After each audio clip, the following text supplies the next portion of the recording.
Nah, oke. Karena kita sudah mundur cukup lama ya, teman-teman sekalian. Kalau gitu, saya nggak usah berlama-lama lagi ya, saya rasa. Saya langsung buka aja dengan memperkenalkan gitu. Pembicara kita yang hadir di malam hari yang hangat ini, nah, yang mau sharing-sharing soal eh, apa ya kalau bisa dibilang ya, penelitiannya lah katakanlah, dan juga pengalamannya belajar di Fakultas Filsafat Universitas Katolik Widya Mandala Surabaya. Nah, kalau gitu saya undang buat Mas Rehan untuk memperkenalkan diri dulu, boleh Mas? Kalau gitu. Supaya kita di sini biar tahu nih kan, karena ada pepatah tak kenal maka tak sayang gitu. Boleh open mic dulu Mas? Monggo. Halo, ya Halo. perkenalkan, saya Raihan. Terima kasih sudah mengundang saya kembali untuk disidang ulang oleh pembimbing saya. Ya, gimana? Oke, Mas Rehan sekarang lagi ada di mana nih Mas Saya posisinya? di rumah. Oh, di Saya di rumah. Jakarta. Maaf. Oke, jadi terima kasih ya buat Mas Rehan yang udah mau gabung sama kita jauh-jauh dari Jakarta, tapi lewat Zoom sih, jadi nggak jauh-jauh amat. Kayak gitu. Nah, kita mau sharing-sharing soal apa nih Mas? Kan sebenarnya teman-teman yang join udah bisa lihat nih di poster kita gitu. Cuma kalau mau disinggung judulnya sedikit deh Mas gitu. Kira-kira kita ngobrolin soal apa sih Mas? Soal apa ya? Kalau di judulnya kan soal kebaikan bersama dari pendekatan kapabilitas kan ya. Hmm, kalau nggak salah pemikirannya Amartya Sen ya Mas ya. Amartya Sen ya, betul.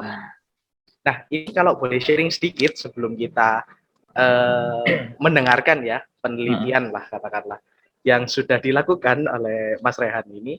Eh, saya panggilnya Mas atau Kak nih? Mas aja lah Rehan ya. aja udah Rehan, Oh, biasanya juga Rehan manggil aja. Rehan aja kan? Iya sih. Oke. Punya Rehan ini kira-kira disusun berapa lama sih Mas? Karena ini kan ceritanya project skripsinya ya, punyanya Rehan.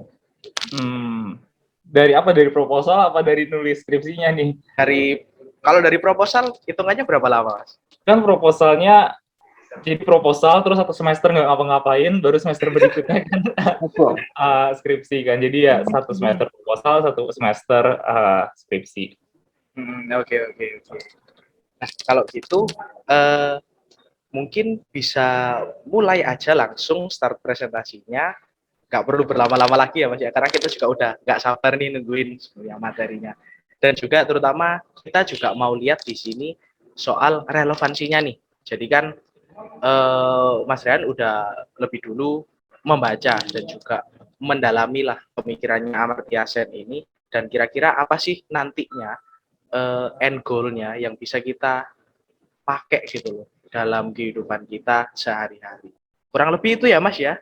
Oke, Oke, kalau gitu waktu dan tempat saya persilakan aja buat Mas Rehan. Monggo Mas. oke, aku share screen ya. Ya, silakan. Oke, udah kelihatan? Oke, Udah kelihatan kok. oke. Jadi judulnya ini very very very very very short introduction ya ke pendekatan kapabilitas. Karena kalau dilihat-lihat pendekatan kapabilitas itu nggak cuman di Amartya Sen aja pemikirannya, tapi kalau dilihat lagi ini udah jadi kayak satu mazhab sendiri, satu school of thought sendiri. Kayak ada mazhab Frankfurt, ini ada orang-orang yang emang menggunakan pendekatan kapabilitas untuk melihat kesejahteraan, untuk melihat ekonomi pembangunan gitu. Kita mulai dari siapa sih Amartya Sen? Amartya Sen adalah seorang ekonom. Dia Nobel laureate, dia mendapatkan penghargaan Nobel di bidang ekonomi, dan dia menjadi salah satu kontributor besar ke bidang ekonomi pembangunan. Ya, nanti jangan kaget kalau dia banyak hal yang sangat apa ya, sangat praktis karena dia seorang ekonom juga gitu. Jadi dia bukan filsuf yang mengawang-awang di udara seperti Plato, dia benar-benar down to earth pendekatannya itu. Saya lihatnya begitu. Kenapa sih Sen? Kenapa saya tertarik dengan pemikirannya Sen? Pertama karena dia ingin mengajak kita untuk melihat hidup manusia dan kesejahteraan manusia itu secara holistik, tidak hanya dari satu sisi saja, tapi dia pengennya lengkap gitu. Tapi selain lengkap dan ideal, dia juga pengen keadilan dan kesejahteraan itu menjadi suatu hal yang bisa benar-benar konkret dan bisa terukur. Itu yang saya rasa unik ya dari Sen dibandingin filsuf-filsuf lain yang ngomongin tentang keadilan. Sen itu benar-benar pengen ini yang namanya keadilan itu harus benar-benar konkret, harus bisa diukur dengan metrik-metrik tertentu tanpa mengorbankan keutuhan konsep keadilan itu sendiri. Gitu. Lalu dia tuh mulai dengan mengkritik beberapa pendahulunya. Ada banyak sih yang dia kritik, ada banyak juga yang dia ambil. Tapi di sini saya ingin singgung beberapa aja ya yang menurut saya tuh kunci. Dia pertama-tama, jadi dia nggak cuma mengkritik, tapi dia juga ambil poin-poin yang dia rasa bisa dikembangkan gitu. Misalnya tentang utilitarianisme, dia mengkritik pendekatan yang utilitarian itu dengan mengatakan bahwa iya pleasure over pain itu penting, keuntungan diri itu penting, tapi itu nggak segalanya dan itu nggak bisa menunjukkan kehidupan manusia atau kesejahteraan manusia itu secara secara penuh, secara utuh gitu. Itu hanya satu sisi gitu. Dia juga mengkritik kalau misalnya kita menggunakan pendekatan yang utilitarian, kita cuma ngomongin satu sisi aja kalau orang itu mencari enaknya bagi dirinya dia sendiri dan itu yang harus diperjuangkan gitu. Dia juga mengkritik bahwa itu tergantung pada mental conditioning masing-masing orang. Ada misalnya bagi Isa itu yang nikmat, yang enak, yang puas, yang memuaskan itu A. Jadi levelnya A gitu, itu cukup. Tapi bagi saya mungkin itu nggak cukup. Aku belum puas dengan kepuasan yang Isa miliki gitu misalnya. Aku mau lebih gitu kan. Jadi kan ada metriknya itu nggak seimbang, nggak sama dari satu orang ke orang yang lain. Kenapa? Karena ada mental conditioning masing-masing gitu. Saya satu orang terbiasa dengan kehidupan yang benar-benar nyaman, terus ada orang yang miskin yang hidup di pinggir jalan aja udah nyaman banget gitu. Dapat rumah kecil aja udah nyaman banget, tapi ada orang-orang yang nggak bisa tinggal di tempat kecil, dia harus beli rumah besar misalnya gitu. Tapi dia juga mengatakan bahwa utilitarianisme itu punya poin penting, yaitu dia fokus pada outcome. Jadi ada outcome yang yang dihasilkan yang bisa dilihat dan bisa diukur. Itu bagi Sen itu hal yang bisa diambil. Terus dia juga mengkritik libertarianisme. Dia meragukan pendekatan yang hanya fokus pada kebebasan saja tanpa mempertimbangkan bagaimana kebebasan itu istilahnya equal antara satu orang dengan orang yang lain. Dia tidak ingin dengan kita mengagungkan kebebasan diri kita atau satu orang itu mengorbankan kebebasan yang dimiliki orang lain. Walaupun kebebasan itu penting, dia tetap bilang freedom itu penting dan itu menjadi satu bagian dari pemikirannya. Tapi dia tidak mau itu jadi saling menguasai, jadi satu kebebasan seseorang diprioritaskan sehingga menghasilkan ketidakadilan dengan menindas kebebasan orang lain. Nanti kita akan lihat kebebasannya itu kayak apa sih gitu. Nah, Rawls ini agak banyak, jadi kita ke slide berikutnya. Oke, dia mengkritik, setidaknya ada dua hal ini yang dikritik dari Rawls. Pertama, menggunakan Rawls kan justice as fairness-nya diukur dengan primary goods ya, dengan primary goods-nya dia mengatakan bahwa iya primary goods itu penting untuk maksudnya itu hal yang bagus untuk dilihat, tapi itu akan jadi useless, itu nggak ada maknanya sama sekali kalau kita tidak melihat bagaimana seseorang itu bisa menggunakan atau mengubah primary goods tersebut menjadi sesuatu yang membebaskan dia. Bisa aja kita kasih orang uang ya, kita kasih uang aja gitu ke orang miskin. Dia belum tentu bisa mengolahnya dengan baik sehingga membebaskan dirinya. Gitu, jadi dengan dia memiliki primary goods tertentu, nggak berarti dia bisa menggunakannya untuk kebebasannya. Terus yang kedua adalah seperti kritiknya yang sebelumnya, jangan sampai dengan mementingkan personal freedom itu menghasilkan injustice yang lebih besar. Tapi dia juga mengambil banyak hal dari Rawls. Dia mengambil banyak hal dari Rawls yang dia kemudian kembangkan. Pertama, dia sangat setuju dengan konsep justice as fairness, karena kayak sebelum-sebelum teori-teori keadilan, kita lihat aja deh keadilannya Plato kayak apa, keadilan Aristoteles kayak apa, itu kan bener-bener ide gitu ya, nggak ada konkretnya. Rawls memperkenalkan justice sebagai fairness. Ini agak susah ya, soalnya di bahasa Indonesia itu keadilan sebagai keadilan gitu aslinya. Jadi emang susah ngambil gambarannya gimana sih gitu kan. Tapi ya itu, Rawls memperkenalkan justice as fairness, terus dia menekankan pentingnya objektivitas, terus dia juga menyinggung soal bahwa seseorang itu punya sense of justice. Ya, nanti kita lihat Sen itu sangat setuju dengan teori rasa moral sense theory, yang juga menekankan sisi perasaan di seseorang. Dia gunakan itu sebagai kritiknya bahwa manusia tidak melulu ekonomikus. Lalu juga Rawls itu juga menyebutkan soal freedom, pentingnya freedom, procedural justice, juga dia juga ada komitmen untuk menghapuskan kemiskinan seperti Sen. Kayaknya mereka juga temenan kok. Mereka pernah kelas bareng, maksudnya pernah mengajar di kelas secara bersama, dan ya salah satu tujuan mereka juga untuk menghapus kemiskinan. Dan Rawls juga fokus ke real opportunities, ke kesempatan-kesempatan real yang nanti Sen juga akan tekankan. Oke. Sen juga menyinggung beberapa persoalan terkait dengan keadilan dan well-being yang menurut dia belum selesai dari dulu.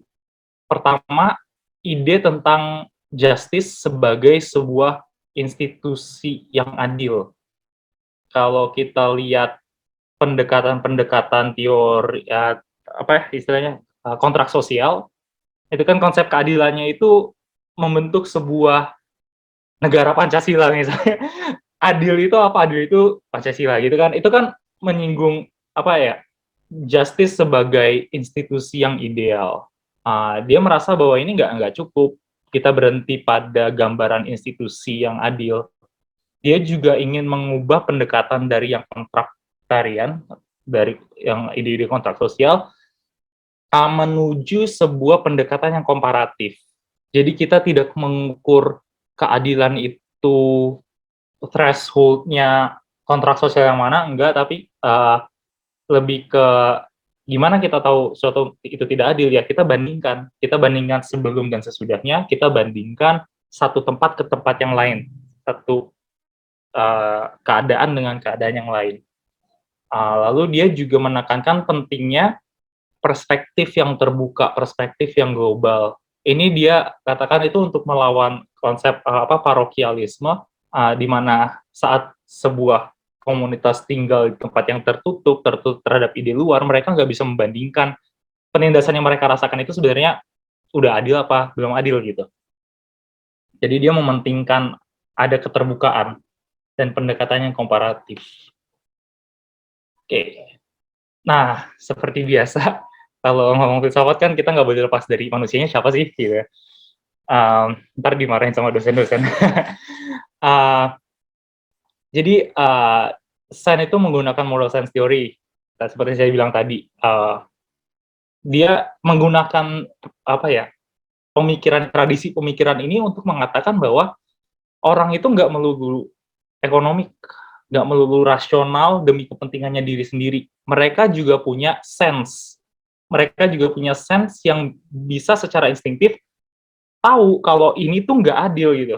Misalnya kita lihat berita yang tentang ketidakadilan di TV. Mau kita ngerti apa enggak, pasti ada sense lah kalau ini tuh kayaknya nggak adil deh gitu. Mau ini jauh di ujung dunia sebelah sana, ada ada sense di dalam diri kita yang mengatakan ini kayaknya nggak adil deh gitu.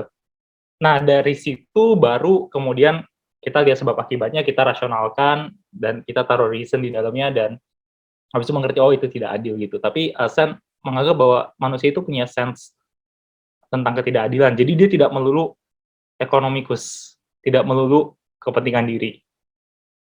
Walaupun itu menjadi bagiannya, tapi itu nggak 100% gitu maksudnya dia. Jadi dia juga ambil itu dari Smith. Dia salah satu yang menekankan bahwa Smith itu bukan bukunya yang Wealth of Nations aja, tapi yang Moral Sentiments bukunya juga yang ditulis sebelumnya itu juga penting menurut dia gitu lah. Lalu yang kedua adalah ya itu tadi nyambung sama yang pertama. Yang ketiga feeling itu instinctive reaction. Jadi manusia pasti akan bereaksi terhadap hal-hal yang dianggap tidak benar, gitu. Baru kemudian dia rasionalkan. Jadi ada kalau di Smith itu kan ada konsep simpati. Sen juga pengen orang tahu kalau manusia itu punya simpati dan nggak melulu egois. Terus di Sen itu dia menjadikan impartial spectator yang tadinya abstrak, yang tadinya kayak suara hati gitu. Sen menjadikannya konkret, dia menjadikannya real. Dia menjadikan orang lain atau diri kita sendiri sebagai spectator yang tidak punya kepentingan tapi bisa menilai. Dan ini penting kenapa? Karena dengan adanya impartial spectator, di saat ada ketidakadilan yang terjadi antara A dan B, kita bisa menilainya. Karena belum tentu mereka bisa menilai hal tersebut sendiri gitu.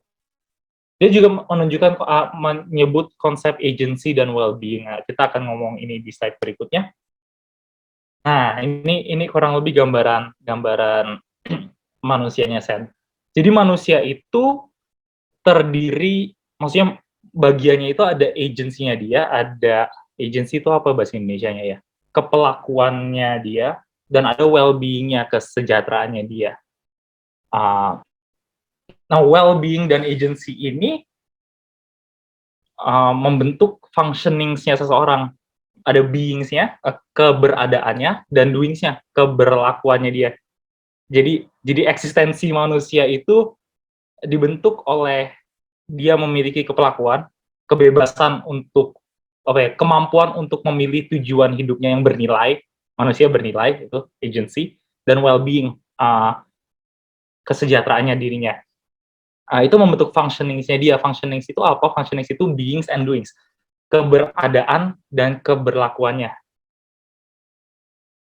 Dan functioning itu jika membentuk satu set functioning itu akan membentuk kapabilitas atau yang kita sebut kemampuan untuk bebas mencapai, capability of freedom, dan kemampuan untuk mencapai.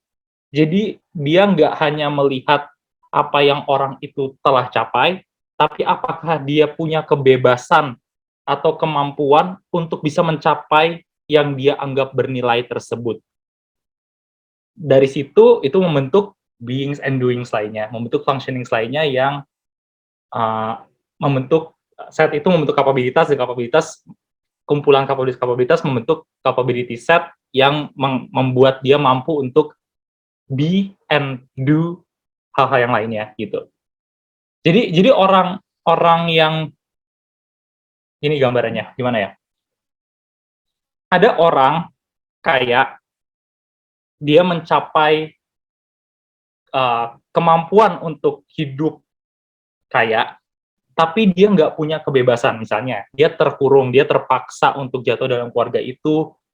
Jadi secara well-being, secara kesejahteraan, oke, ya dia bebas, dia bisa makan tiap hari, dia bisa hidup nyaman, sehat gitu.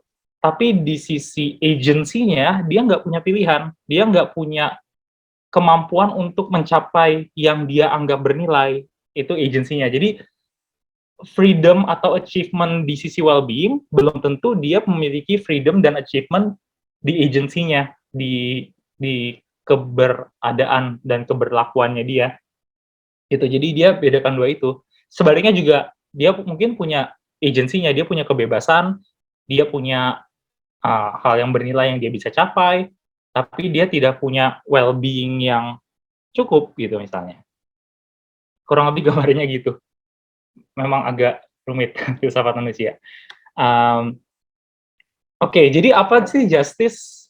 Kalau menurut Sen, kalau berangkat dari pendekatan kapabilitas, dia menekankan niti dan nyaya, itu konsep apa bahasanya dia Sanskrit.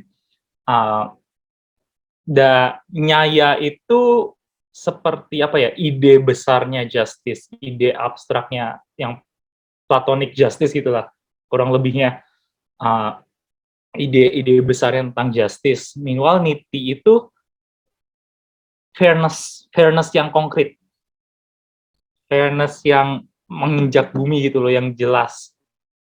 Jadi dia ingin menarik kita dari nyaya untuk juga melihat niti, untuk fokus ke isu-isu real tentang ketidakadilan. Instead kita berdebat soal ide keadilan itu seperti apa, kita lihat aja yang nyata itu ketidakadilan itu seperti apa. Jadi justice itu ya less injustice, komparatif aja dari yang sebelumnya, gimana kita kurang-kurangin lah yang injustice sehingga menciptakan justice. Nah, real injustice itu dilihat dari mana? Ya dilihat dari kapabilitasnya. Apakah dia memiliki kemampuan untuk mencapai tujuan yang dia anggap bernilai? Terus apakah dia punya kemampuan untuk mencapai well-being, gitu, untuk hidup sehat, untuk tidak mati muda, gitu, bebas dari penyakit, bebas dari kemiskinan, bebas dari ancaman, gitu kan? Oke, lalu what's next? Kalau kita udah tahu tentang itu, apa sih langkah berikutnya? Maka kalau kata saya ya measure it, ukur, lalu selesaikan persoalan-persoalannya. Dan apa yang dibutuhkan, itu membutuhkan open impartiality dan demokrasi. Sen menganggap bahwa demokrasi ini sangat penting, karena tanpa demokrasi, ya tidak akan ada, apa ya, kita tidak akan bisa membandingkan, keterbatasan informasi akan menghambat kita untuk membandingkan apakah kita udah sejahtera atau belum sih, coba kita lihat yang lain, mereka lebih sejahtera apa enggak, gitu. Dan itu penting supaya kita bisa tahu sebenarnya apakah kebebasan kita sungguh-sungguh bebas itu atau belum dibandingkan yang lain. Karena kan tujuannya adalah untuk kurang-kurangin sebanyak-banyaknya ketidakadilan.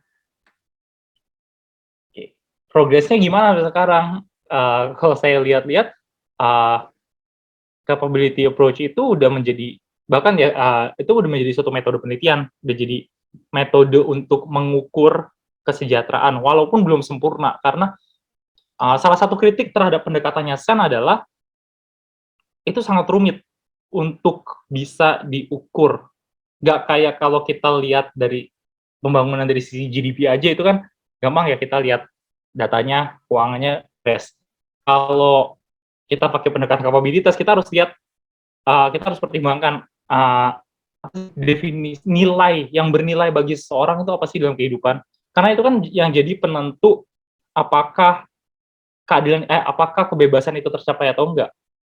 Bagi beberapa orang mungkin standarnya lebih rendah, bagi beberapa orang standarnya lebih tinggi, dan itu kan harus dicari terlebih dahulu untuk jadi metriknya untuk bisa diukur. Makanya setelah Sen itu sebenarnya banyak, ada Martha Nussbaum, ada orang-orang lain yang masuk dalam mazhab pendekatan kapabilitas, yang mendalami pendekatan kapabilitas. Sekarang ini ada step-step konkret yang telah diambil. Misalnya, kalau kita lihat Human Development Index, itu juga menyinggung pendekatan kapabilitas.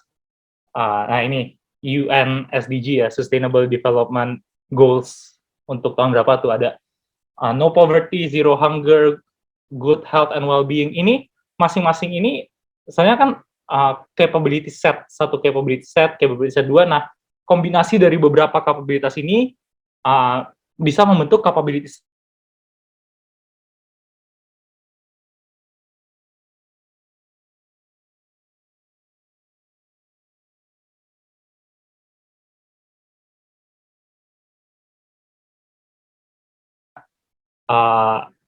kritisi, banyak banget yang bisa dikembangin lagi, banyak banget ide-ide yang juga masih agak kembangkan ya dengan lebih konkret lagi, bahwa toh kadang-kadang yang mengikat dia itu set of capabilities. Ada banyak faktor juga yang harus dipertimbangkan. Mungkin itu ya Mas ya, kalau boleh saya simpulkan sedikit.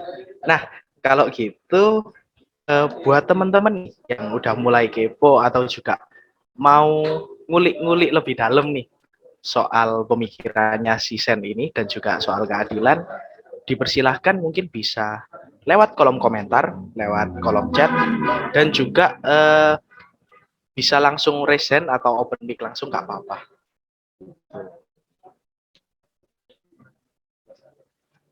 Ya, saya persilakan untuk ada tanggapan dari audiens terlebih dahulu.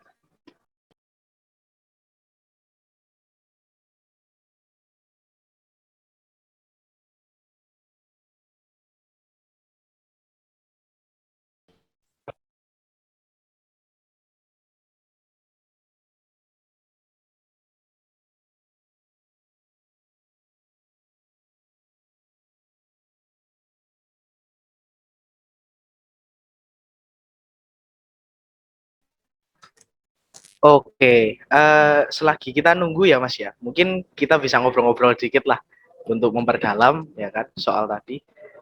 Tapi kira-kira untuk menjawabi katakanlah atau untuk memfasilitasi setiap capability, entah itu akhirnya kita yang bentuk atau government yang bentuk kan pemerintah yang bentuk untuk menyediakan akses itu tadi, atau kita sebagai masyarakat yang demokratis itu bisa membentuk. Eh, itu caranya gimana sih Mas? Secara konkret nih, apa yang harus kita improve supaya set of capabilities-nya orang-orang ini bisa meningkat gitu? Gimana Gimana? jadi perannya apa? Gimana caranya supaya kita sebagai publik bisa membentuk atau meningkatkan kapabilitas itu ya? Ya, kurang lebih kayak gitu Mas. Kira-kira gimana sih? Gitu. Kalau menurut saya ya, kayaknya hal yang paling pertama yang kita perlu tahu dulu, atau setidaknya hal yang pertama yang kalau masyarakat sulit untuk memikirkannya, setidaknya policy maker, pemerintah atau pembuat kebijakan itu, hal yang harus mereka pikirkan terlebih dahulu adalah, apa sih yang harus jadi target, apa sih yang menjadi hal yang bernilai bagi orang, itu. Gimana cara-carinya ya, uh, aku sempat baca-baca soal metode penelitian menggunakan pendekatan kapabilitas ini kan. Ya ada dua cara sebenarnya kurang lebih garis besarnya. Pertama adalah ya dengan melihat data yang udah ada, data statistik yang udah ada, kita lihat regresinya hubungan satu variabel dengan variabel lain untuk menentukan capability set apa sih yang perlu dicapai gitu. Atau ya dengan secara kualitatif menanyakan kepada orang-orang yang sebenarnya kalau di skala besar agak sulit ya, tapi kayaknya ya mau gimana lagi, kita harus tahu apa sih yang bernilai bagi orang.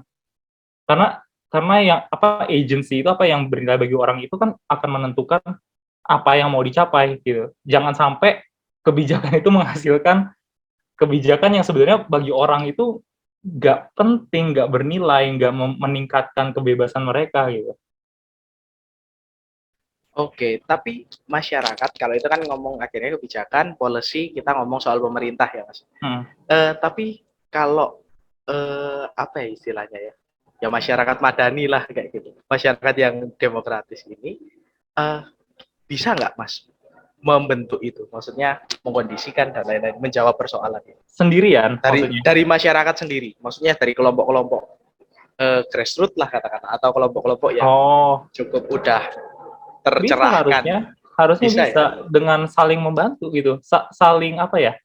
Kalau kita melihat teman kita lagi kesulitan kan, kita ada itu kan moral sensori lagi kan. Kita tahu, kita berasa kayak ini orang butuh bantuan gitu kan. Gitu. Ya dengan kita membantu ya kita udah memperbaiki kapabilitasnya dia untuk menjadi lebih baik kan, kurang lebih gitulah. Kalau person to person gitulah ya. Hmm.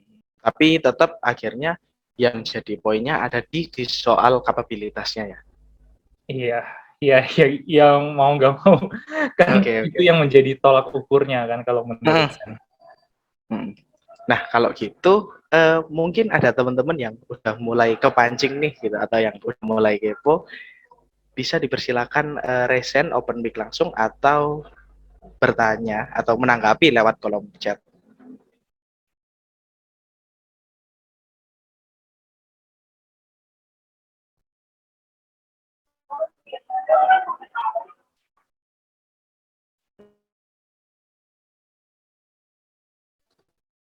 Enggak angkat tangan tuh.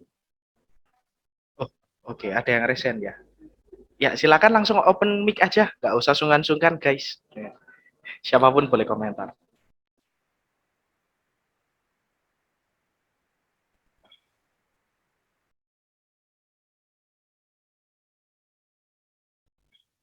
Halo, halo. Halo. Halo, ya udah terdengar kok.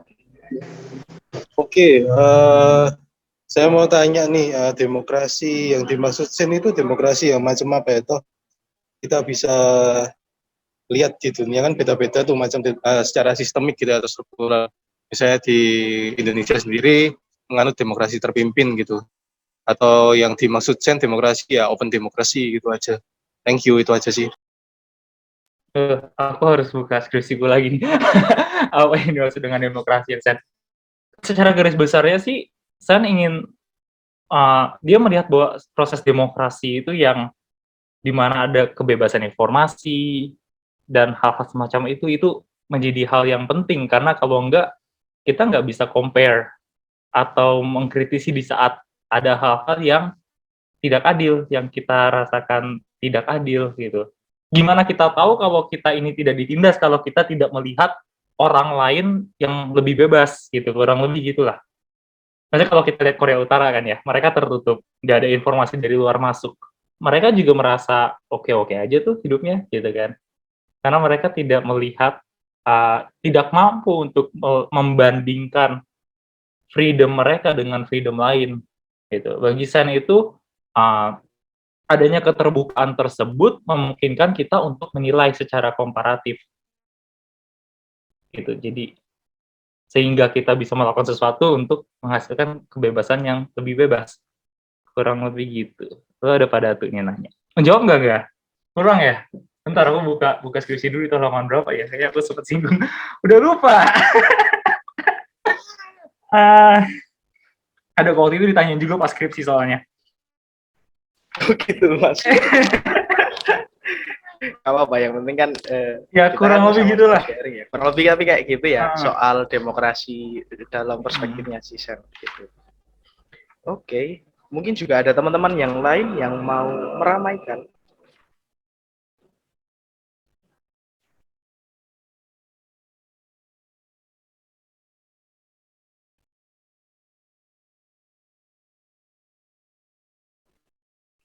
Oke. Ada pada tuh kayaknya ya hanya. Ini ada pertanyaan juga dari saudara Datu Hendrawan ya. Mungkin kalau kita mau lebih eksplisitkan lagi, Pak Datu ini merupakan salah satu dosen juga gitu kan. Cuma kita mau fokus ke pertanyaannya aja ya. Oke, salah satu hal yang menjadi dasar dari capability approach adalah demokrasi. Sementara persoalan keadilan seringkali justru muncul di wilayah yang minus demokrasi. Kira-kira apakah ada kemungkinan bagi wilayah non-demokratis untuk reduce injustice? Ya, mungkin harus kalau menurut saya. Karena kan, ya itu, Sen itu mempromosikan demokrasi ke negara-negara yang lack demokrasi, yang masih tidak percaya pada demokrasi. Dengan apa dia menunjukkan data yang cukup kuat di bukunya ya, bahwa ada korelasi positif antara demokrasi dan kesejahteraan gitu. Bentar aku boleh ambil datanya dulu nggak? Kalau ada yang mau nanya, tanya dulu aja. Aku simpen kok. Bentar Pak. Oke, jadi kayaknya pembicara kita malam ini cukup bersemangat ya untuk berdiskusi. Dan itu nggak apa-apa, nggak masalah. Dan juga buat teman-teman yang lain juga yang masih mau nanya-nanya, entah itu lewat kolom chat, bisa diketik dulu aja selak lali bahasa Jawanya kan, sebelum lupa gitu. Atau nanti kalau misalkan mau lebih enak, langsung dibacakan ulang dengan open mic, dipersilahkan. Udah Mas. Tadi melanjutkan yang pada itu. Jadi Sen itu di yang buku yang Development as Freedom itu dia menunjukkan secara terang-terangan bagaimana demokrasi itu lebih berdampak daripada GDP. Dia menunjukkan pendapatan di Kerala di India yang sangat rendah dibandingkan, aku lupa, salah satu negara di Afrika yang tidak sedemokrasi India.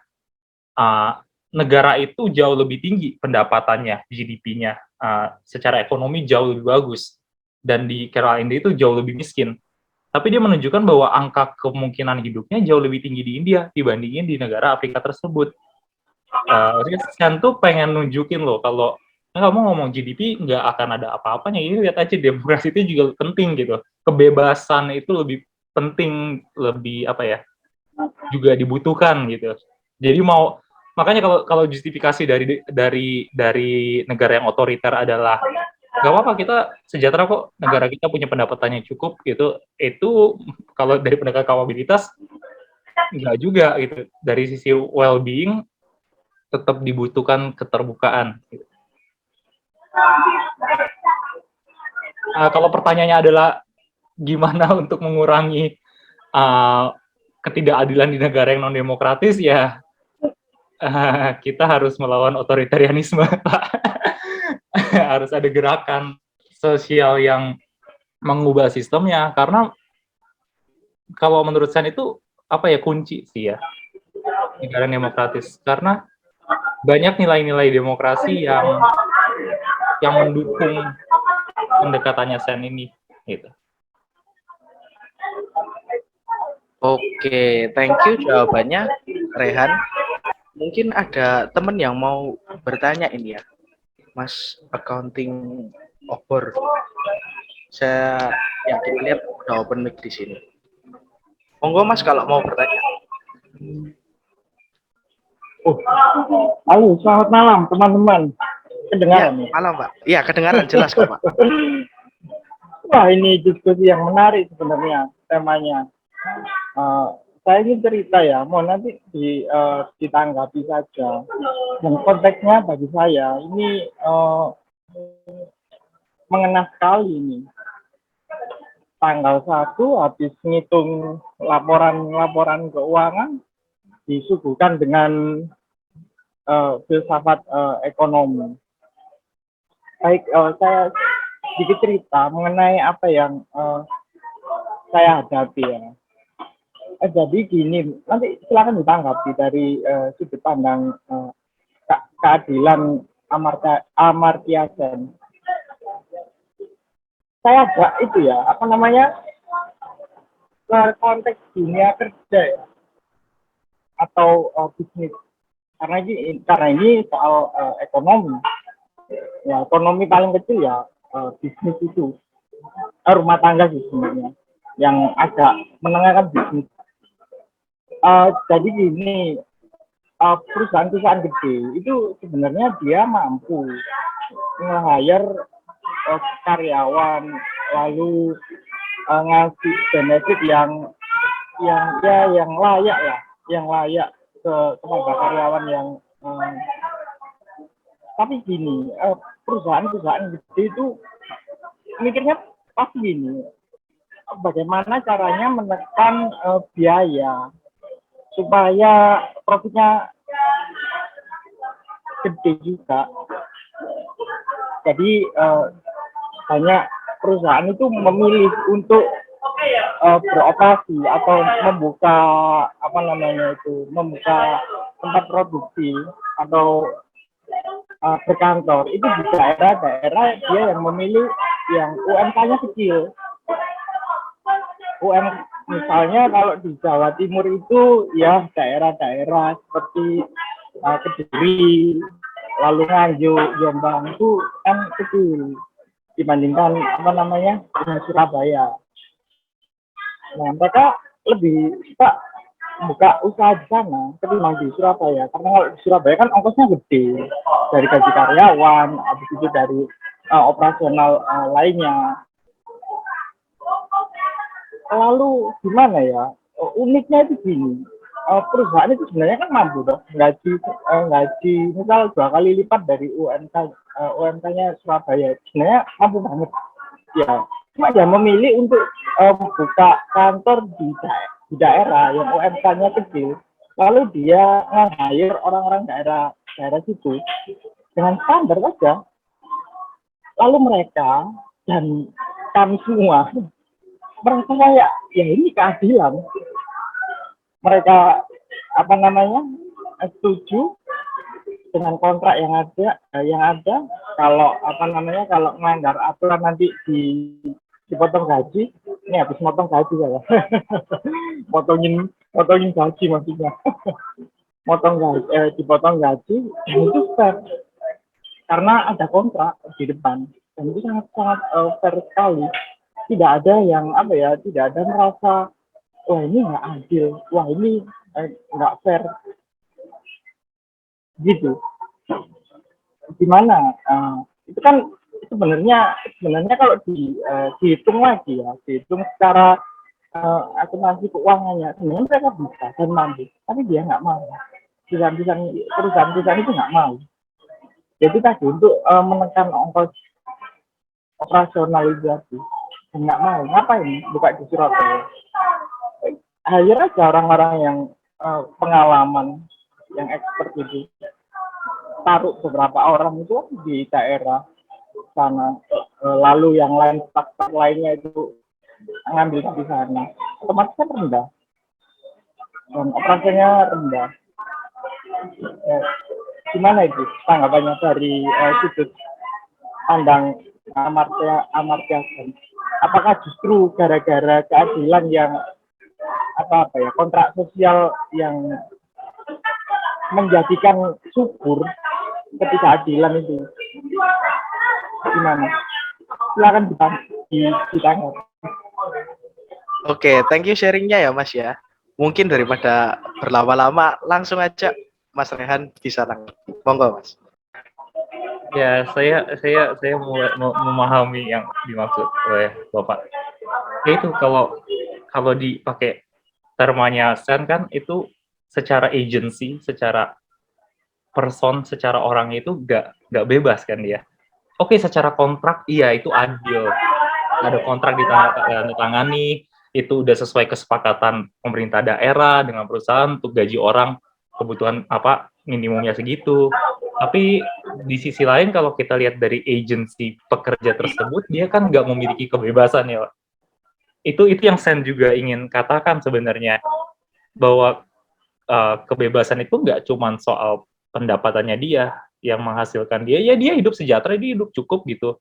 Tapi kalau dia bisa bandingkan, kalau si pekerja itu terbuka terhadap informasi, dia tahu, oh pekerja di sana gajinya begini loh, atau seperti bapak kan accountant ya, jadi bapak bisa lihat kan gaji perusahaan itu mau bayar apa enggak.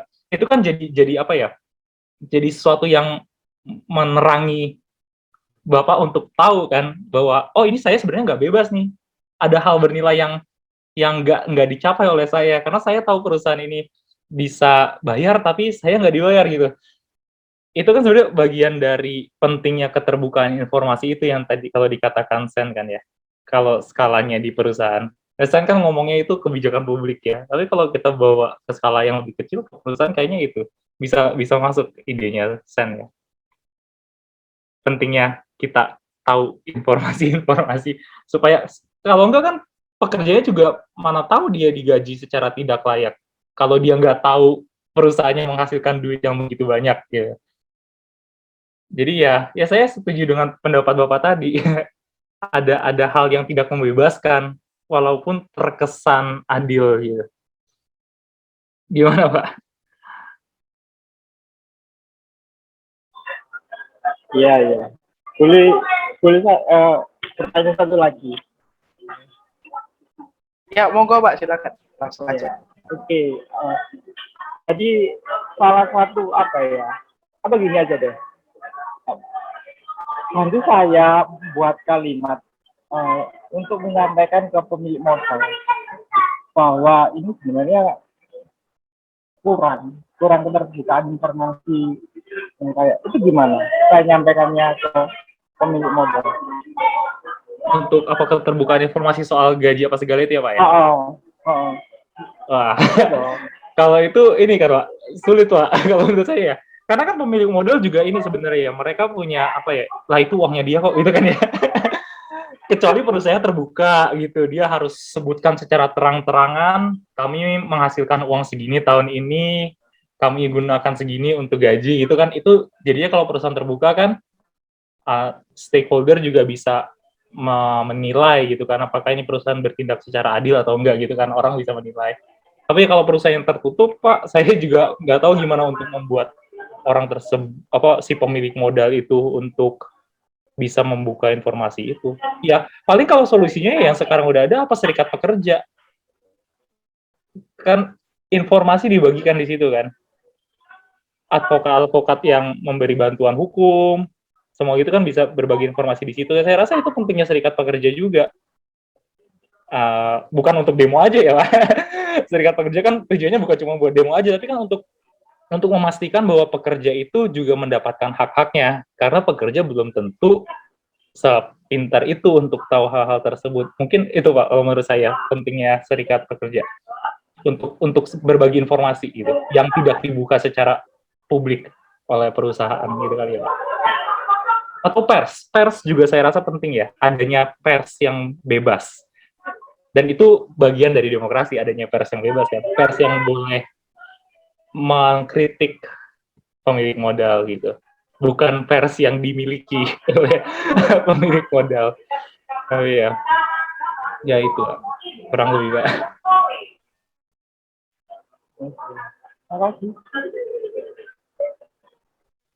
Oke, jadi itu ya jawaban dan juga diskusinya tadi antara Mas Accounting Over. Saya nggak tahu nama akunnya itu soalnya sama Mas Rehan ya. Tapi mungkin kalau boleh saya simpulkan buat teman-teman yang ada di rumah gitu kan, atau dimanapun kalian berada, jawabannya mungkin bisa jadi kita harus kembali lagi ke soal demokrasi. Kurang lebih seperti itu. Nah, untuk tata cara dan juga pengaturan dari orang-orang di dalamnya kayak gimana ya, itu bisa didiskusikan lebih lanjut lah, kurang lebih seperti itu. Oke, kalau gitu saya juga membuka ya ruang untuk bertanya. Mungkin satu pertanyaan lagi deh, entah itu lewat kolom chat atau langsung open mic aja, dipersilahkan. Monggo teman-teman.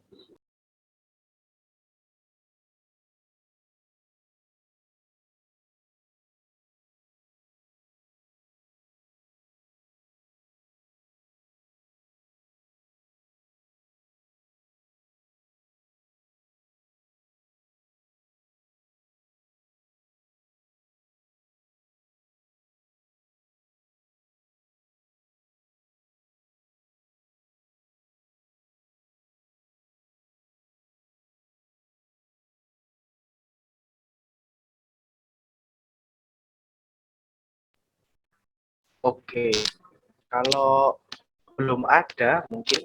Nah, Mas Rehan masih bertahan kan bergabung sama kita di Zoom ini kan. Nah, kita selain punya Mas Rehan, kita juga punya penanggap nih. Satu lagi dari teman-teman Civitas Akademika Fakultas Filsafat dari pihak dosen, yaitu Pak Simon Untara, yang dulunya ini juga jadi pembimbing skripsinya Mas Rehan ya, kalau nggak salah. Nah, Pak Simon, apa udah join? Ya, apakah sudah terdengar? Ya, terdengar kok Pak, meskipun agak noise sedikit ya. Oh ya.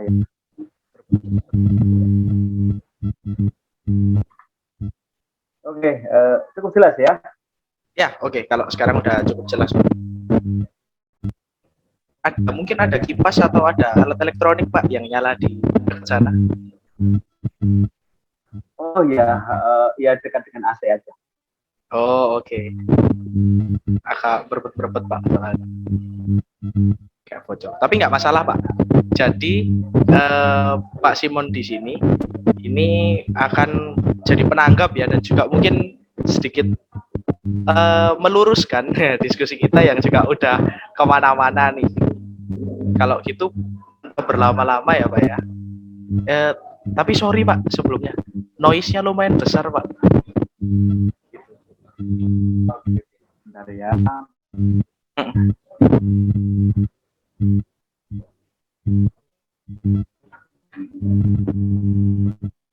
Mungkin sambungan kabelnya atau gimana Pak?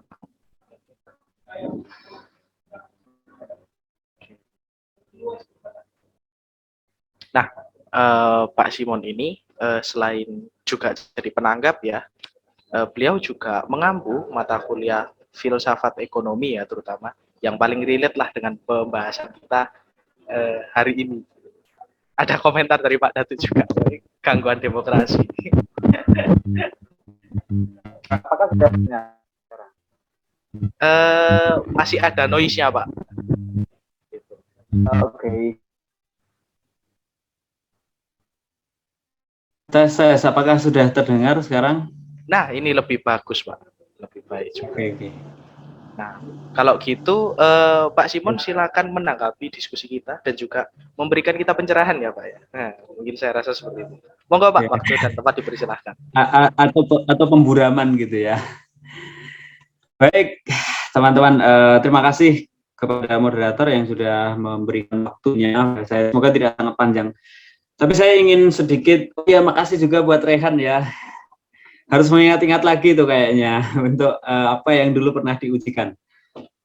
Saya ingin menunjukkan pada teman-teman konteksnya dulu ya. Biasanya kan kalau kita bicara tentang keadilan itu yang paling terkenal dan sangat berbekas di seluruh di kebanyakan masyarakat dunia gitu ya, terutama yang tua-tua gitulah ya. Itu adalah kalau kita bicara tentang keadilan itu ya keadilan material, soal keadilan material itu soal pembagian uang gitulah. Atau bahasa agak kerennya, bahasa ekonominya itu pembagian atau pemerataan kesejahteraan begitu. Dan ini berujung pada soal-soal atau obrolan-obrolan tentang kita pakai sistem ekonomi seperti apa sih? Komunis atau kapitalis gitu kan, individualistik atau kerakyatan, misalnya kayak gitu. Sampai hari ini yang model-model seperti itu masih sangat umum. Nah, obrolan ini atau obrolan atau gagasannya Amartya Sen itu konteksnya adalah konteks ketika kurang lebih kita bisa mengatakan bahwa komunisme itu sudah gembos. Komunisme itu sudah ya, negara komunis itu sudah hancur dan ya kita tidak punya lagi atau katakanlah kita kehabisan alternatif lah sebenarnya selain kapitalisme begitu. Ya sudah, kalau bicara tentang keadilan, kesejahteraan, ya sudahlah kita keadilan dan kesejahteraannya itu juga kapitalistik aja begitu. Nah, kapitalisme itu idenya kurang lebih kayak gimana ya? Saya membahasakan gini ya, tiap orang itu bebas mengumpulkan modal sesuai dengan kepentingan mereka. Hasilnya adalah kompetisi antar individu atau kompetisi antar pemodal. Model kapitalisme ini oleh banyak pemikir itu ya dia kalau dalam konteks Indonesia gitu ya, kita bicara tentang misalnya ya sekarang ini eranya kapitalisme, fully capitalism misalnya gitu kan. Kenapa? Ya setiap orang bebas kan, setiap orang kaya itu bebas berinvestasi sedemikian rupa. Bahkan kalau sekarang itu ya orang-orang kaya itu ditarik, ayolah kita berinvestasi di Indonesia, kita kasih kebebasan ini, kebebasan itu, pajaknya kalau bisa terus bisa mungkin itu dibuat sekecil mungkin gitu kan. Kenapa kok pajak itu kebanyakan ditentang oleh para kapitalisme liberal atau neoliberal begitu ya? Karena pajak itu secara teoretik itu memang menarik atau satu sistem negara dengan kepentingan publik atau negara yang mengupayakan kesejahteraan atau kepentingan publik itu narik dana dari orang-orang yang berusaha atau berbisnis di wilayahnya dia. Maka tonggak-tonggak tiap kali kapitalisme makin menguat itu ya semakin minimnya pajak begitu. Sementara itu lawan ideologinya itu kalau bicara komunisme itu semuanya pajak. Jadi biasanya sih jalan tengahnya di soal ini ya, misalnya sistem ekonomi yang mengandalkan kalau di Indonesia misalnya kita bicara tentang BPJS misalnya, itu konsep dasarnya ya sosialistik itu di antara dua ini. Kita bebas berusaha, bebas berbisnis, tetapi pajaknya juga sangat tinggi. Di negara-negara Eropa itu misalnya pajaknya itu bisa sampai di atas 30% dari penghasilan setiap individu dan setiap perusahaan begitu. Nah, dalam konteks masyarakat yang kurang lebih kalau bicara tentang keadilan itu semuanya sejahtera, semuanya katakanlah nggak miskin begitu ya. kita kan lalu ketemu dalam ilmu ekonomi itu pengukuran-pengukuran, misalnya orang sejahtera itu penghasilannya $1 atau $2 atau $5 atau berapa per hari, misalnya begitu kan. Nah, Sen itu, dan sebenarnya dengan Rawls juga ya, menunjukkan bahwa kalau kita bicara tentang keadilan dalam konteks kesejahteraan, itu nggak cukup bicara tentang keadilan kok hanya soal kita dapat uang berapa satu hari, itu nggak cukup. Nah, lalu kalau bicara tentang keadilan, itu kita ngomong tentang apa? Ya kita mesti ngomong tentang kebebasan, itu menurut Sen. Kebebasan itu diperoleh lewat apa? Nah, ini model pendekatan inilah, atau pendekatan kapabilitas ini yang mau dimunculkan. Nah, persoalannya kan yang hari ini kita obrolkan bersama itu kapabilitas itu kurang lebih yang seperti apa, begitu kan? Lalu yang dikritik sebenarnya dari pemikirannya Sen itu adalah soal ini ya, yang pertama adalah dia mengkritik model-model pencarian keadilan berdasarkan ide-ide besar.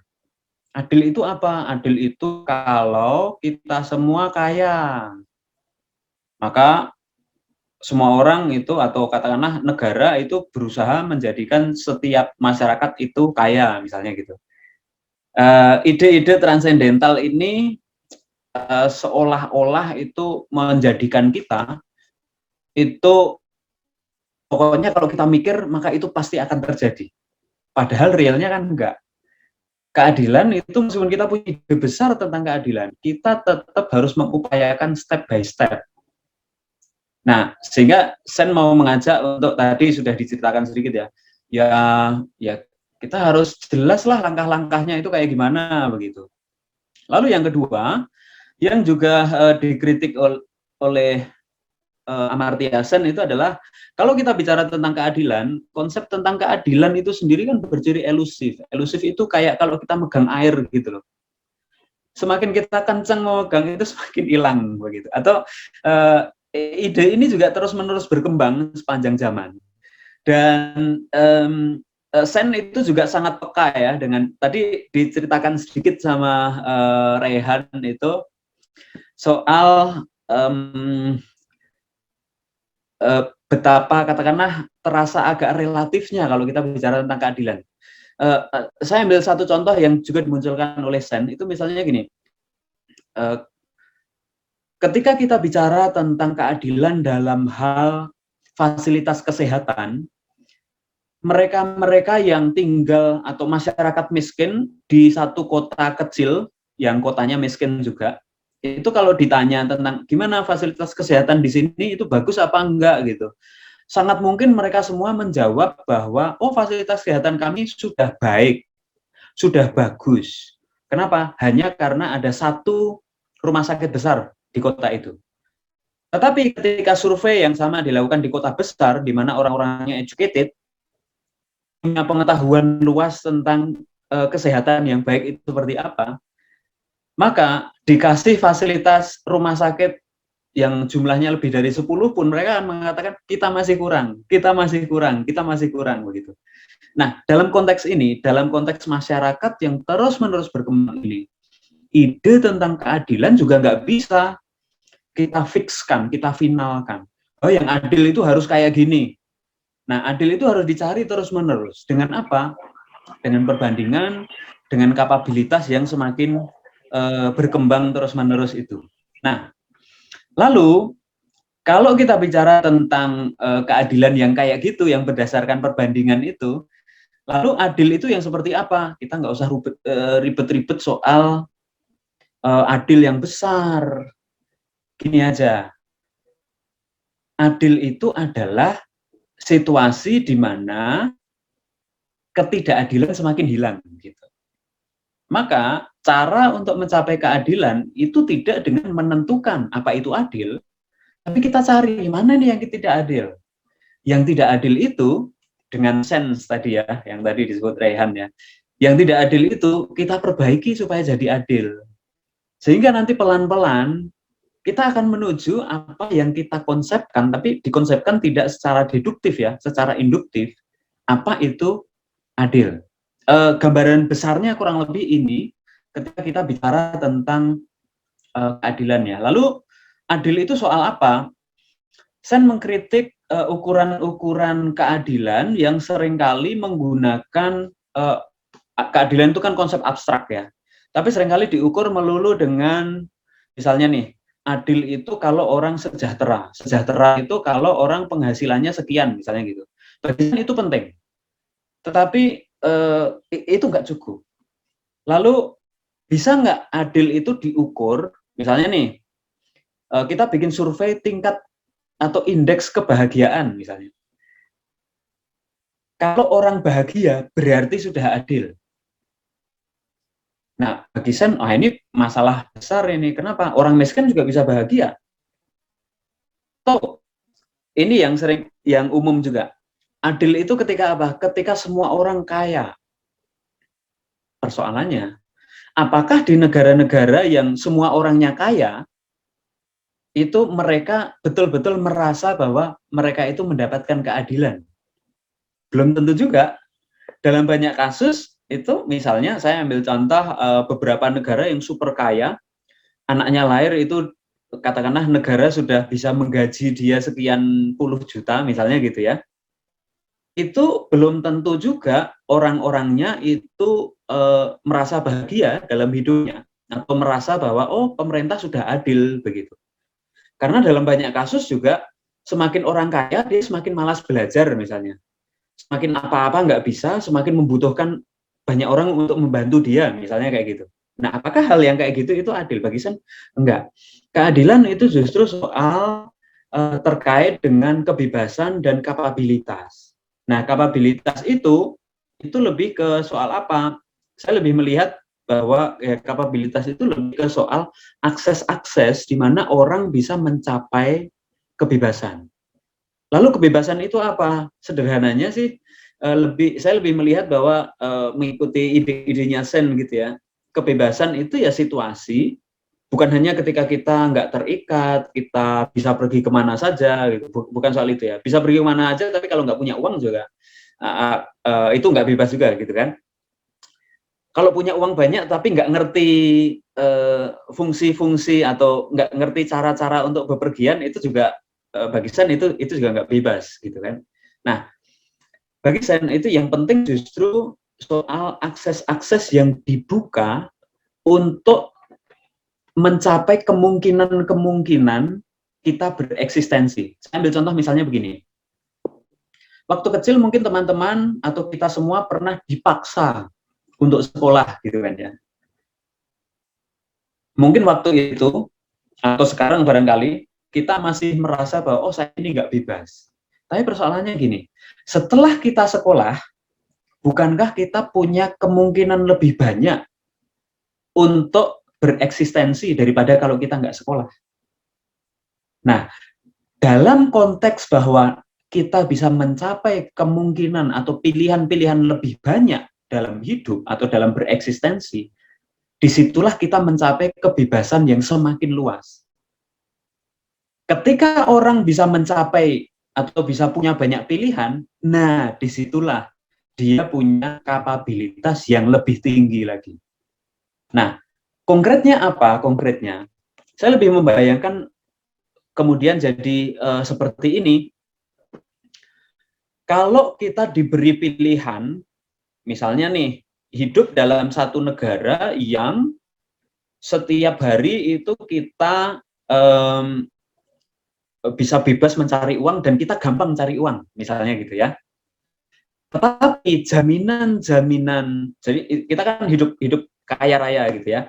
Tetapi jalannya rusak, fasilitas publik nggak ada, jaminan kesehatan nggak ada, misalnya.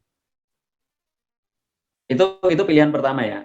Lalu pilihan kedua adalah kita hidup miskin atau biasa-biasa aja, tapi fasilitas-fasilitas atau akses-akses untuk mencapai kebebasan kita, misalnya kita sekolah nggak usah bayar, misalnya. Kita kalau sakit dapat pelayanan kesehatan nomor 1 dimanapun, nggak perlu bayar, misalnya gitu. Lalu jalan-jalan bagus, fasilitas-fasilitas publik bagus, gitu. Nah, Sen mengajak untuk, yuk kita pilih yang kedua dong. Kita hidup biasa-biasa aja, tetapi yang untuk bareng-bareng itu semuanya sudah terpenuhi. Dalam konteks apa ini? Dalam konteks akses. Dalam konteks, oh, saya bisa mencapai kapabilitas, kemampuan untuk mencapai keadilan, atau untuk mencapai kebebasan yang semakin luas atau semakin tinggi, begitu. Nah, dalam konteks itulah, teman-teman, kemudian kalau tadi bicara tentang keadilan itu, demokrasi itu demokrasi yang seperti apa gitu ya. Ada satu term yang menarik dari Sen ya ketika bicara tentang demokrasi. Dia menyebut demokrasi itu adalah government by discussion. Itu prinsipnya. Jadi ketika negara atau pemerintah, dia nggak bicara tentang negara sih sebenarnya, bukan nation state ya, tapi government ya. Pemerintah atau koordinator atau pemimpin itu sudah nggak bisa diajak ngobrol lagi. Nah itu kebebasan semakin berkurang dan di situ demokrasi itu nggak jalan. Di situ kapabilitas itu semakin lemah, begitu. Tapi meskipun serba kekurangan, tapi ketika masih bisa didiskusikan, ada kebebasan untuk memperoleh informasi dan lain sebagainya, itu masih dinilai sebagai oh itu demokrasi yang sehat, yang punya masa depan, katakanlah begitu. Kemudian juga tadi kalau bicara tentang demokrasi ini nggak bisa diusahakan sendirian gitu ya. Kita bicara tentang satu struktur. Dan dalam satu struktur itu fungsi pers, struktur hidup bersama ya. Di situ itu fungsi pers jadi penting. Sebagai apa? Yang pertama menyampaikan informasi-informasi, tapi yang kedua juga itu sebagai sarana bagi edukasi publik.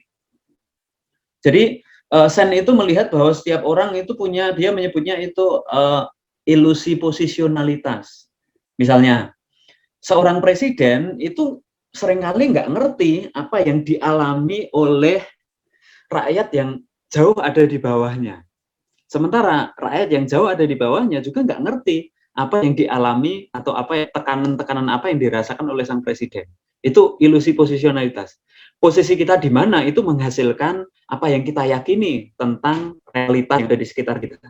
Nah, bagaimana menjembatani itu? Pers itu jadi penting.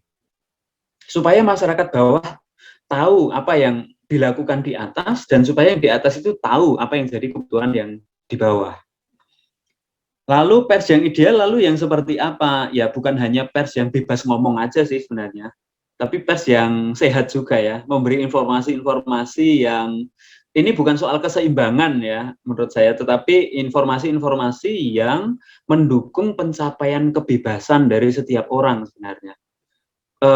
Enggak melakukan hal-hal yang kemudian sesat gitulah ya. Enggak kemudian indoktrinatif. Nah, hal-hal yang seperti itu. Kemudian kalau tadi juga ditanya soal nanti bentuk konkretnya akan seperti apa. Jangan teman-teman kalau belajar, sejauh saya pelajari ya, kalau teman-teman belajar atau melihat bahwa ini apa, Sen itu revolusioner kayak Marx gitu ya, wah nanti kita harus mengumpulkan massa, kemudian kita melakukan revolusi, kita rebut alat-alat produksi dari para kapitalis yang kurang ajar itu, misalnya gitu, nggak akan dapat. Saya lebih melihat, oh ini orang yang agak-agak sepuh gitu ya, bijaksana, melihat sejarah, melihat perkembangan. Karena bagi Sen, revolusi-revolusi yang semacam itu, yang instan seperti itu seringkali tidak menghasilkan institusi yang adil juga.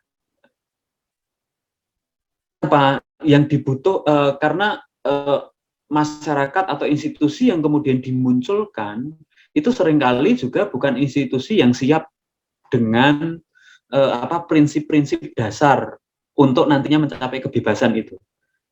Maka bagi dia satu pendekatan perbandingan, yuk kalau kita merasa tertekan, kita kan punya sense of justice dan injustice gitu kan. Kita rasa oh ada yang nggak adil, yuk kita lihat nih masalahnya apa nih. Lalu standar-standarnya apa ini, yuk bandingin dengan yang lain nih, misalnya kayak gitu. Sehingga bahkan dalam institusi yang sudah sangat sempurna sekalipun, kalau ketemu ide-ide baru, boleh nggak itu diubah? Boleh saja. Itu adalah bagian dari pendekatan komparatif. Itu adalah bagian dari pendekatan komparatif. Sehingga kalau tadi pertanyaannya sangat konkret, apakah kita harus bergerak kayak gini atau kayak gitu gitu.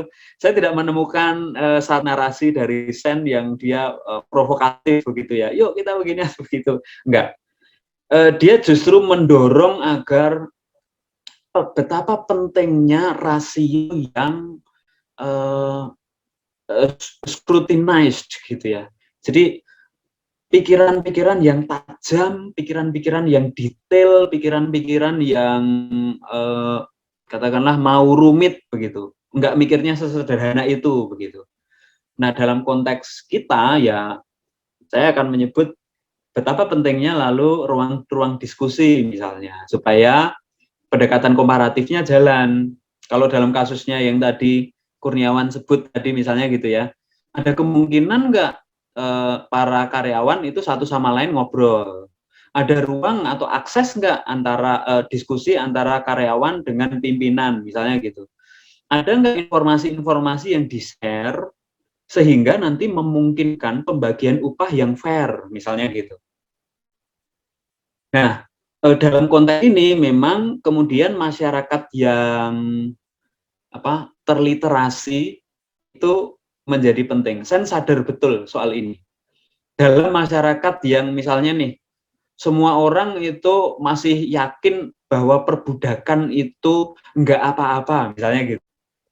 Ya, untuk mewujudkan keadilan dalam konteks kapabilitas ini akan katakanlah saya nggak mengatakan bahwa itu nggak mungkin, tetapi membutuhkan effort yang lebih. Butuh effort yang lebih, butuh waktu yang lebih banyak, butuh sumber daya yang lebih besar juga begitu. Itu yang membuat saya melihat bahwa oh ya dalam konteks Indonesia ini relevan.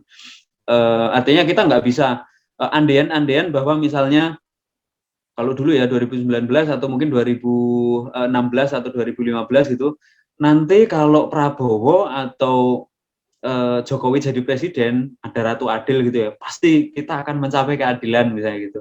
Bagi saya itu nggak mungkin, begitu. Keadilan harus dikejar secara konkret di lapangan seperti apa, pelan-pelan untuk mengurangi ketidakadilan terus-menerus.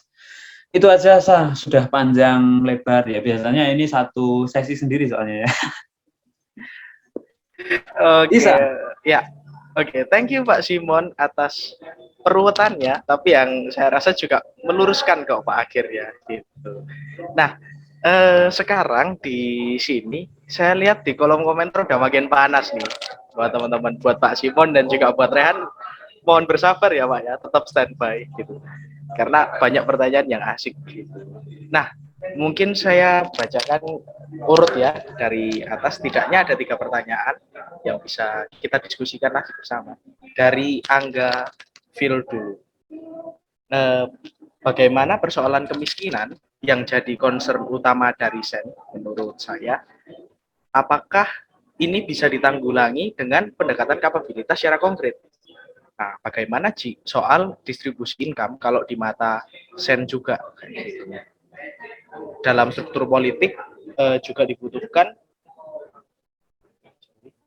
dalam struktur politik juga dibutuhkan keniatan secara individual untuk menaikkan Human Development Index meski demokrasi jadi andaian, karena nyatanya demokrasi juga bisa jadi celah korupsi besar-besaran dari sikap pemangku jabatan yang acuh tak acuh. Sorry agak ngelabiar, tapi saya rasa pertanyaan cukup jelas ya. Jadi secara konkret akhirnya gimana nih pendekatan kapabilitas ini, apalagi soal distribusi income ya, gitu. Karena kan ini juga akan senantiasa terkait dengan kebijakan politik dan juga ya regulasi dari pemerintah. Kurang lebih seperti itu. Ini mau Pak Simon apa Mas Rehan dulu yang jawab? Dirindingkan aja, Mas. Kayak gimana? Tapi mungkin dari Mas Rehan dulu ya sebagai main speaker kita ya. Kayaknya kayak gitu. Untuk tanggapannya Angga ya? Tanggapannya Angga. Tadi sempat terjawab oleh penjelasannya Pak Simon kayaknya yang panjang itu. Bahwa iya nggak mungkin terjadi kayak hari ini besok tiba-tiba udah berubah semua gitu karena pergerakan sosial yang begitu besar. Kayaknya nggak bakal kayak gitu. Tapi kalau kita lihat kan step by step lah ya. Kayak ngomongin soal korupsi, step by step kan korupsi juga mulai mulai diberantas, walaupun ada ups and downs-nya ya. Kita tahu beberapa tahun yang belakangan ini emang ada naik turunnya soal pemberantasan korupsi. Lalu soal distribusi income, iya belakangan ini beberapa tahun belakangan ini di Indonesia sendiri emang banyak perdebatan soal itu. Tapi kayaknya ya step by step kalau kita lihat, ya kita akan ke sana kok. Walaupun banyak naik turunnya, tapi ya again dari pendekatan kapabilitas yang nggak bisa kayak Marx. Kalau kata Pak Simon tadi, nggak bisa hari ini kita nuntut apa besok terjadi gitu. Kayaknya itu emang suatu ketidakmungkinan, itu nasib kita kayaknya sebagai manusia. Tapi ya itu yang kita bisa lihat adalah apa yang terjadi sekarang ini jauh lebih baik dari yang terjadi beberapa tahun yang lalu. Dari reformasi birokrasi itu udah jauh lebih baik, dari fasilitas umum itu udah jauh lebih baik, dari kita BPJS pas saya lahir kayak BPJS itu belum terlalu terlalu ada gitu. Tapi sekarang kita lihat, saya waktu itu pas mau skripsi itu saya DBD. Saya ke rumah sakit gratis kok, opnam 3 hari, nggak bayar sama sekali. Pas saya skripsi itu saya DBD. Ya itu, jadi kita bisa lihat lah setidaknya ada progres, iya nggak sempurna, masih banyak masalah yang perlu diselesaikan, tapi at least it's better daripada sebelumnya. Mungkin cuma itu sih yang aku bisa jawab. Pasti mungkin bisa tambahin, Pak. Ya, oke, saya pikir senada juga ya. Saya hanya menegaskan, tadi sudah disebut sama Rehan juga sih sebenarnya, di soal niti dan nyaya ya. Agak filsafat timur sedikit sih, filsafat India gitu ya. Nyaya itu lebih ke soal spirit. Jadi kalau tadi Angga juga sudah sedikit menyebut soal keniatan gitu ya. Kalau kita bicara tentang demokrasi, kita bicara tentang keadilan, itu semangat untuk mencapai keadilan atau semangat untuk mengejar kepentingan pribadi sendiri itu yang mau diupayakan. Kalau kita bicara tentang keadilan yang benar ya harusnya memang betul-betul ini untuk kepentingan publik. Itu soal nyayanya. Tapi nyaya itu filosofis gitu ya. Punya nyaya aja nggak cukup. Kita harus punya kerangka kerja yang memadai juga. Institusi yang bagus juga untuk mencapai itu. Ini niti. Katakanlah institusi yang memadai, yang powerful juga untuk mengubah soal ini. Saya ambil contoh misalnya begini ya. Kalau kita bicara tentang bagaimana masyarakat, Sen sebenarnya nggak ambil pusing ya dengan bentuk masyarakat seperti apa yang akan kita bentuk ya, mau kapitalis atau mau sosialis atau mau apa begitu. Yang penting dua ini dapat untuk mencapai keadilan. Saya ambil contoh misalnya kayak gini ya, selama kita mungkin memimpikan bahwa Indonesia Raya ini nanti akan bebas dari kemiskinan, misalnya gitu ya. Miskin dalam arti ini apa? Ini kan juga penting untuk didefinisikan. Atau kaya atau sejahtera itu seperti apa? Ini kan juga penting untuk didefinisikan.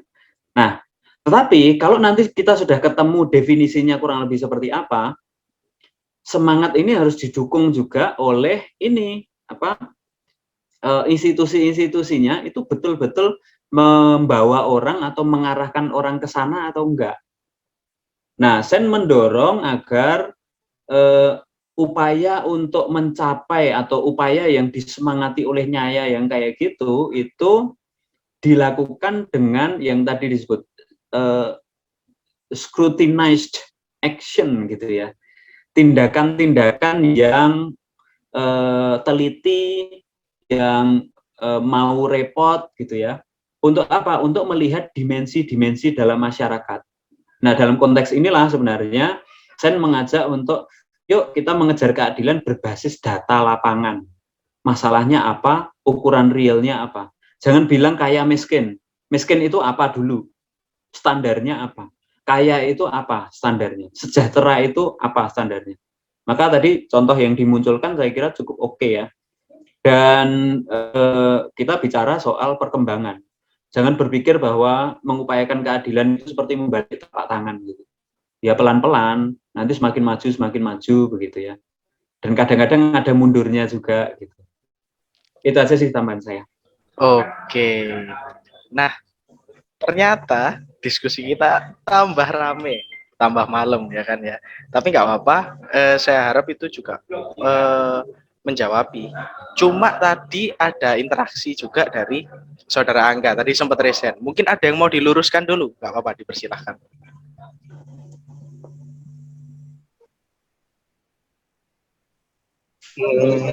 Saya nggak meluruskan sih, cuma setelah mendengar tanggapan dari Mas Elia dan Mas Simon gitu,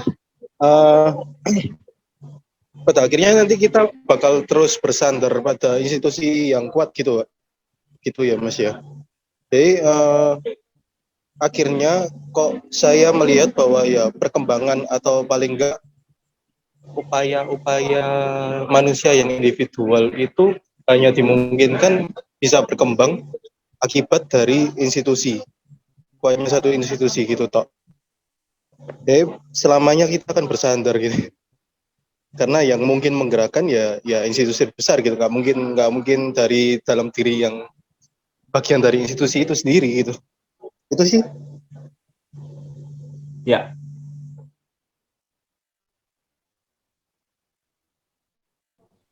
Oke, tanggapan yang singkat jelas padat dari Pak Simon. Iya, oke. enggak.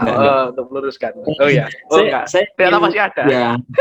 ya supaya lebih sedikit scrutinized gitu ya, lebih teliti ke soal itu.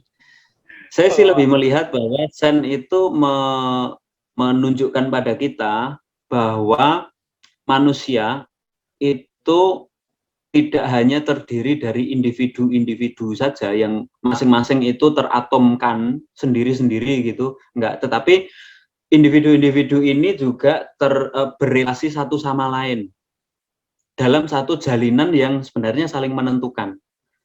Nah, dalam konteks ini tidak bisa individu itu sepenuhnya diutamakan, lalu yang bareng-bareng itu nggak diutamakan, tapi juga nggak bisa sebaliknya gitu.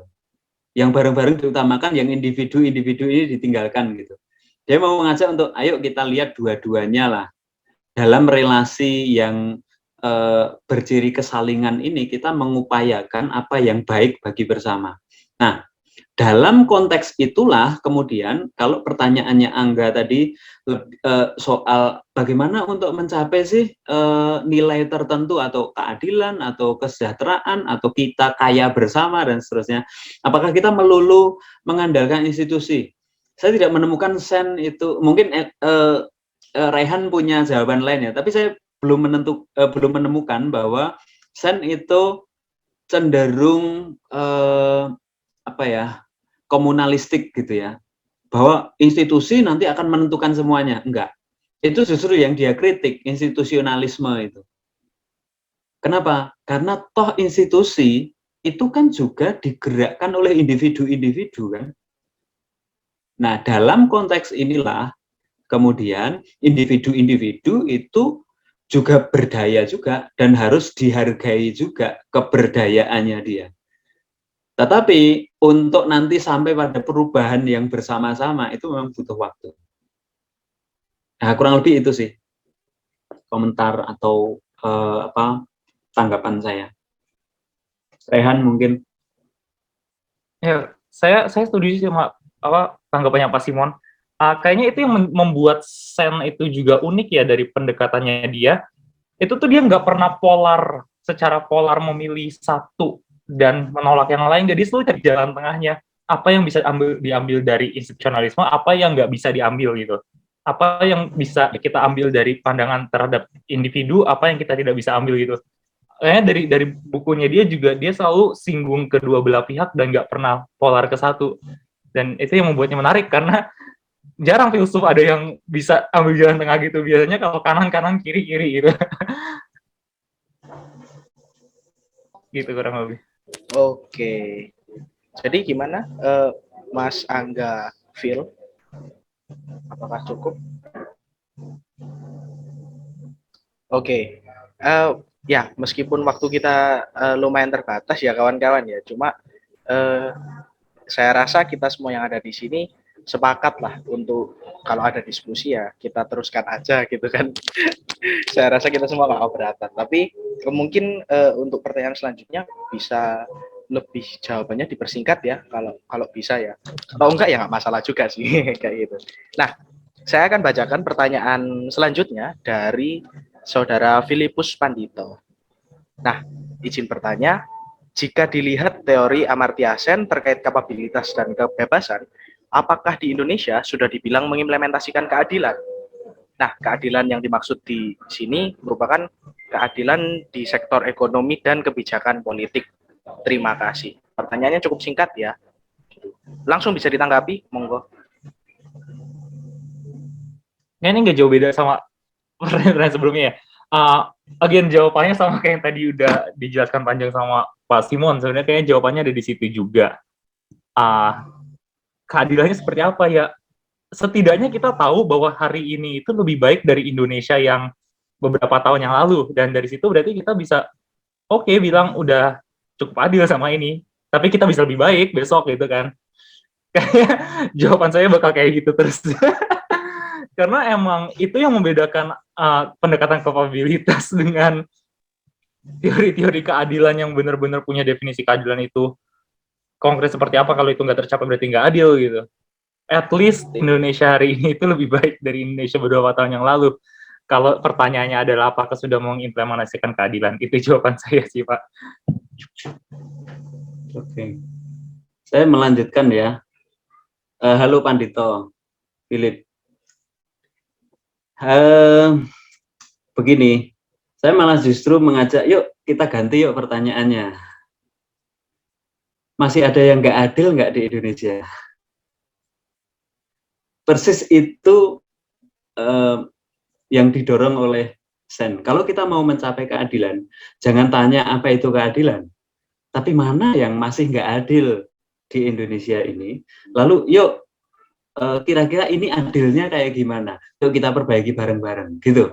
Idenya lebih kayak gitu, sehingga nanti kita akan mencapai less injustice itu. Dan ini jadi atau katakanlah ini sebenarnya memberi dorongan pada kita nggak usah berfilsafat dari yang ngawang-ngawang gitulah. Kita nggak usah mengejar keadilan dari yang ideal-ideal, nanti kita akan sampai ke sana loh, kita akan jadi keren loh, kita akan jadi ini, jadi itu gitu. Sekitarmu itu ada masalah nggak sih? Berfilsafat dari yang real, yang sehari-hari kita jumpai. Kalau kita melihat hari ini misalnya, ada nggak sense of injustice yang kamu rasakan? Nah, misalnya kayak gitu. Lalu yuk kita perbaiki yuk. Nah, dari situlah kemudian justice as less injustice itu bisa diwujudkan. Itu tanggapan saya. Oke, saya harap tanggapannya cukup menjawab ya untuk Saudara Filipus Pandito. Nah, saya akan langsung aja lanjut ke pertanyaan selanjutnya, karena kita cukup dibombardir nih. Ada pertanyaan dari Cecilia Ellis. Dan ini tadi sudah saya sempat baca sedikit ya, kok agaknya cukup menarik gitu ya. Izin bertanya, dalam kaitannya hidup di tengah diversitas masyarakat, bagaimana heterogenitas gender personal mempengaruhi kapabilitas seseorang dalam mencapai keadilan atau justice idealnya? Apakah bisa disimpulkan jika sebenarnya primary goods dan research itu tidak bisa mewakili diversitas manusia dalam mencapai justice-nya masing-masing? Terima kasih.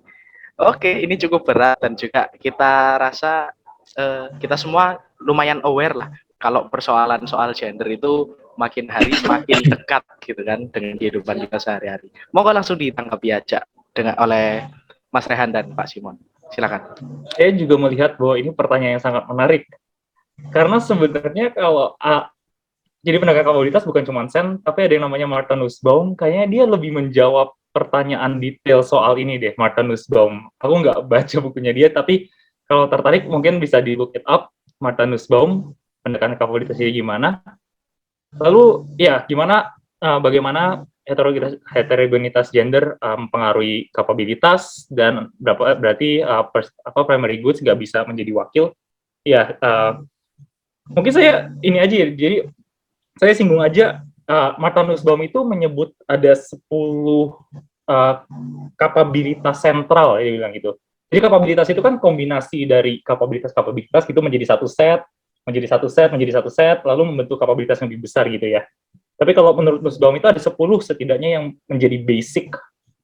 Yang pertama adalah kehidupan, mampu menjalani kehidupan dengan umur wajar, lalu kesehatan jasmani, keutuhan jasmani, bebas untuk bergerak, bebas secara reproduktif, lalu ada perasaan, imajinasi, dan pikiran, lalu ada kebebasan emosi, kebebasan rasio praktis, afiliasi, maksudnya bisa berteman, bisa bersosialisasi, kebebasan untuk bisa berelasi dengan spesies lain, gitu ya. Kebebasan untuk bermain, the right to play, terus juga ada kendali atas lingkungan sendiri, gitu. Jadi saya rasa bagaimana heterogenitas gender itu mempengaruhi kapabilitas, berarti regardless of gender, dia juga harus memiliki kapabilitas sentral ini, gitu ya. Kesehatan reproduktif, terutama gitu ya misalnya. Jadi kurang lebih itu. Primary goods, iya tidak bisa mewakili semua, tapi kalau menurut Nussbaum itu ada 10 kapabilitas sentral itu yang menjadi dasar gitu, lalu nanti kombinasi dari kapabilitas itu bisa jadi satu set kapabilitas yang lebih besar lagi gitu. Kurang lebih gitu sih kalau saya nanggepin.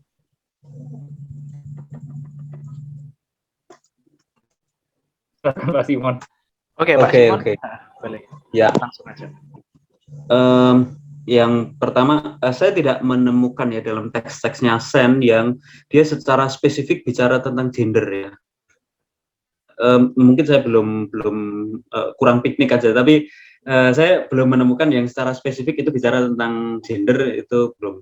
Tetapi kalau kita bicara tentang bagaimana dia menunjukkan karya-karyanya, lalu kita melihat teori atau gagasan-gagasannya dia, itu saya melihat bahwa dia sebenarnya sepakat dengan apa yang sebelumnya itu sudah dimunculkan oleh John Rawls, bahwa Rawls itu kan mengkritik kapitalisme gitu kan ya. Kenapa? Apa kritiknya? Ini loh, kapitalisme itu, ini cara bodohnya ya, cara sederhananya ya. Kapitalisme itu loh memberi kita kebebasan untuk berkompetisi sesuka kita. Padahal kapital kita itu kan beda-beda. Maka kalau menurut Rawls itu ya harus adalah standar yang menyetarakan semuanya, sehingga katakanlah orang-orang ini jadi setara kemampuannya, baru kemudian bisa berkompetisi secara bebas begitu. Nah, Sen juga orang yang sadar bahwa setiap orang itu punya kapabilitas mula-mula atau kapabilitas dasar yang berbeda-beda. Dan orang-orang ini juga mengupayakan keadilan dengan pendekatan kapabilitas yang berbeda-beda juga. Nah, dalam konteks inilah saya kira pertanyaan ini bisa diposisikan gitu ya. Sehingga apakah heterogenitas gender personal mempengaruhi kapabilitas seseorang mencapai keadilan atau justice? Saya pikir cukup jelas ya, setiap orang apapun gendernya itu nanti akan sangat terpengaruh kapabilitasnya untuk mencapai keadilan. Atau katakanlah orang dengan gender tertentu itu pasti punya beban tersendiri yang berbeda-beda dengan gender yang lain untuk mencapai keadilan. Atau sekurang-kurangnya untuk mencapai kebebasan yang dia impikan atau kebebasan yang dia harapkan dengan menggunakan kapabilitasnya begitu. Lalu apakah bisa disimpulkan kalau sebenarnya primary goods dan resource tidak bisa mewakili diversitas?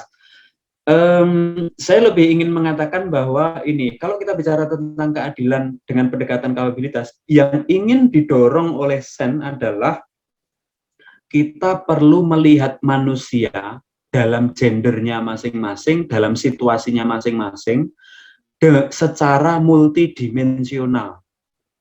Tidak boleh manusia itu hanya didekati melulu dari satu dimensi. Misalnya, keadilan itu tercapai ketika semua orang sudah kaya, misalnya, kaya materi, uang misalnya. Atau sejahtera itu semua orang penghasilannya itu sehari 1 juta, misalnya kayak gitu. Nggak bisa kayak gitu. Atau misalnya, kalau dalam survei itu semua orang merasa bahagia, keadilan berdasarkan perasaan, Itu nggak bisa, keadilan itu nggak bisa didasarkan pada perasaan, itu nggak bisa. Tapi kalau bicara tentang keadilan menggunakan pendekatan kapabilitas, kita harus memperhatikan emosi seseorang. Kita harus memperhatikan situasi ekonomi seseorang, harus ada standar-standarnya. Kita juga harus memperhatikan kemampuan berpikir seseorang. Kita harus memperhatikan budaya seseorang. Kita harus memperhatikan berbagai macam resource yang membentuk dimensi-dimensi hidup manusia. Dan sangat mungkin, teman-teman, nanti ketika itu sudah tercapai, misalnya gitu ya, atau kita berasumsi bahwa, oh ini sudah tercapai, ini sudah oke semua. Ternyata kita ketemu, enggak, ternyata kita masih kurang ini, kita masih kurang itu, dan seterusnya, dan seterusnya.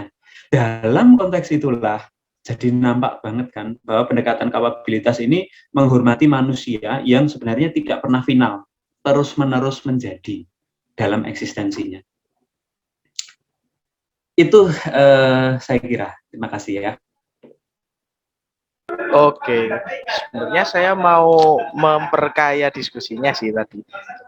Ke soal katakanlah, akhirnya saya membaca ada secara tidak langsung mengkritik materialisme lah, atau mengkritik Marx lah secara tidak langsung, bahwa akhirnya resource itu juga nggak segalanya gitu, nggak selalu kita bisa melihat sesuatu itu dari material aja gitu.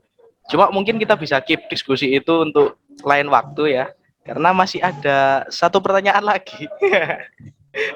Mohon maaf lah, ya nggak, ya daripada kita kemalaman gitu ya guys ya. Kasihan teman-teman yang sudah meluangkan waktunya. Ini ada pertanyaan terakhir, mungkin terakhir dari Yeremia Tirto. Gitu. Saya akan bacakan cepat.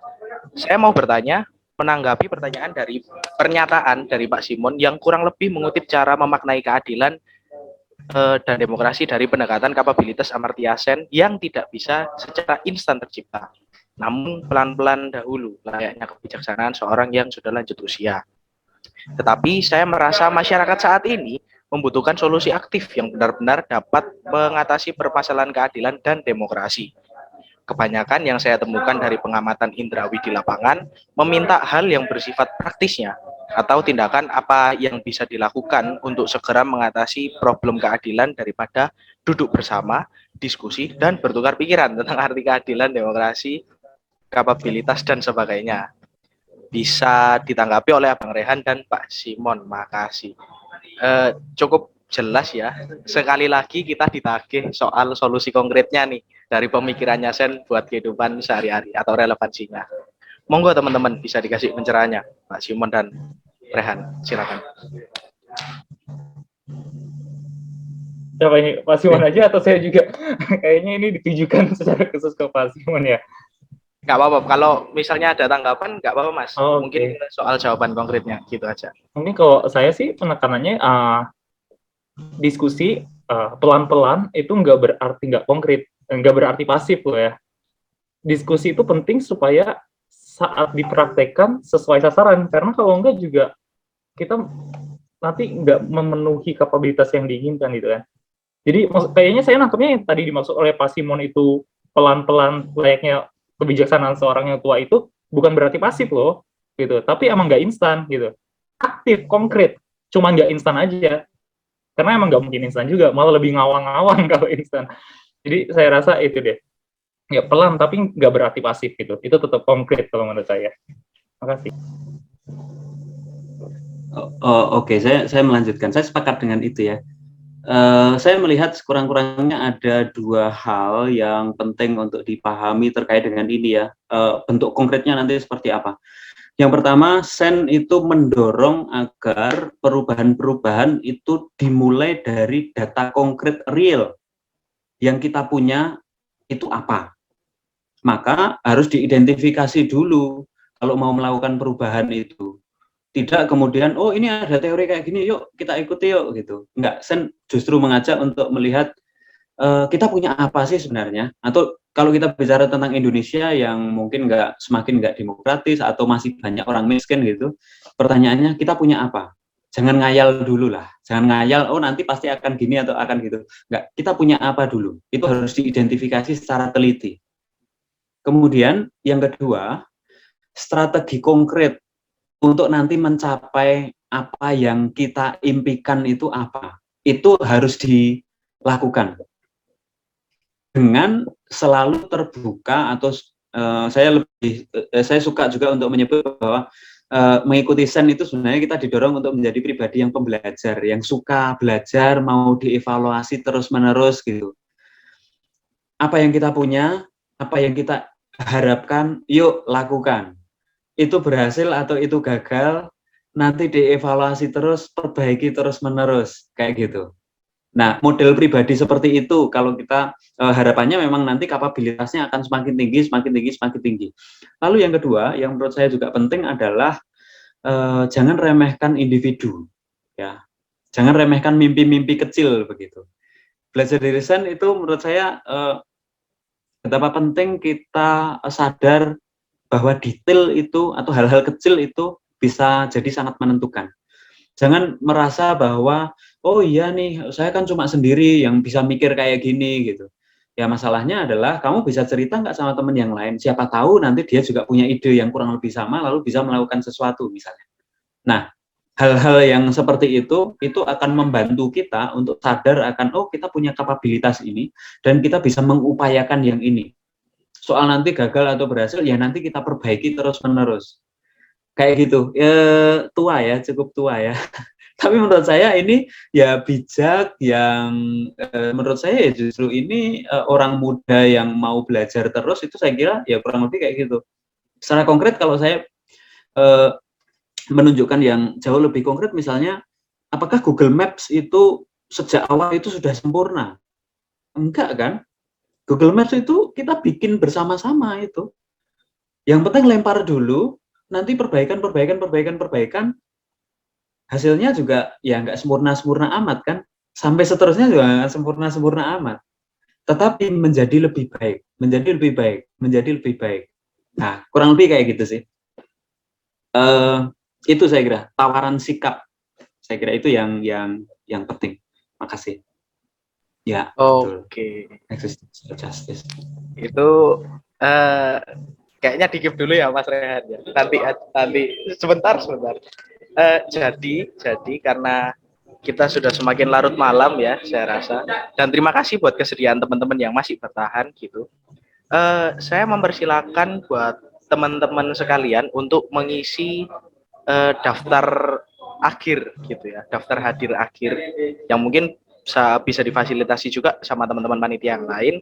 Nah, selagi kita daftar itu, mungkin ada closing statement dulu dari Pak Simon dan juga Mas Rehan gitu. Mungkin yang ada di chat bisa dikeluarkan Mas secara verbal gitu ya. Monggo Mas Rehan dulu deh. Gitu, saya kasih ruang. Ya, kayaknya saya juga mendapat insight baru malam ini. Apa ya? Kata akhir aja gini. Capability approach itu justice yang bukan being tapi becoming. Kalau kata Sartre kan. Jadi itu existential banget kalau kita dengar diskusi malam ini ya, justice-nya bukan justice yang udah ada idenya, bukan suatu yang ada gitu, tapi suatu yang selalu mengada kan, selalu becoming gitu kan. Apa ya, aku bilang sih existential justice ya. Nggak tahu kalau itu kata yang tepat buat ini, tapi ya itu insight baru yang saya dapat malam ini. Gitu aja. Makasih. Oke. Saya lebih ini sih agak apa ya? Untuk teman-teman belajar dari Sen itu yang pertama kita diajak untuk ayo nggak usah minder dulu lah. Coba dulu. Ada banyak hal yang nanti mungkin bisa kita capai dari apa yang sekarang ini kita punya. Yang penting itu bukan soal nanti hasil akhirnya harus keren, harus luar biasa begitu. Hal-hal yang luar biasa pun itu dimulai dari langkah-langkah kecil yang teliti, yang berani sakit, yang sederhana begitu. Itu aja sih. Terima kasih.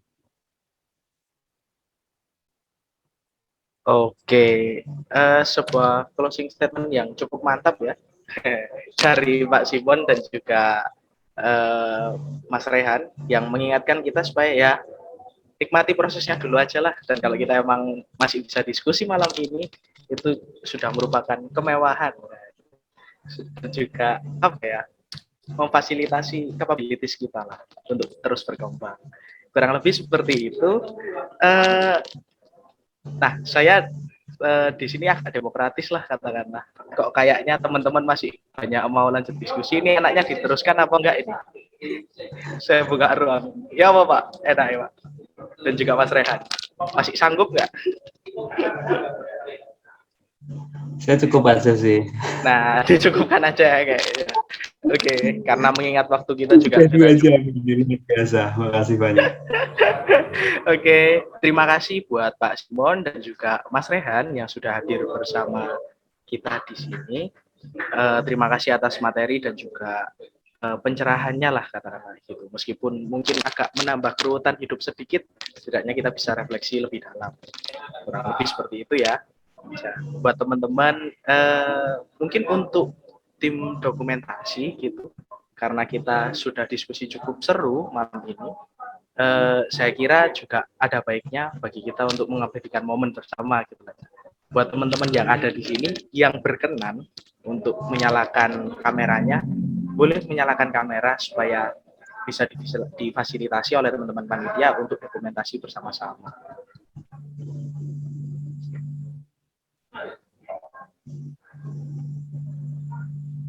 Oke, apa ada yang bisa membantu untuk dokumentasi ya?